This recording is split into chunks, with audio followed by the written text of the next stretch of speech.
Hello everyone. In this video we'll talk about SOUN stock and key level to watch April 29, 2026. In the last trading session, the stock formed a doji candle closed at $8.06.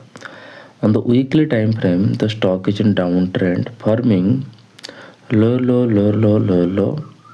The support level is $5.78. On the daily time frame,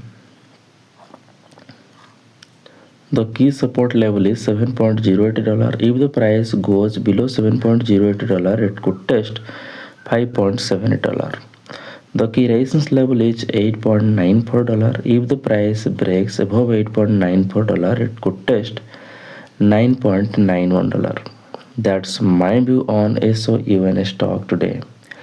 If you found this helpful, please subscribe for more update. This video is for educational purposes only, not financial advice. Always do your own research before investing. Thanks for watching.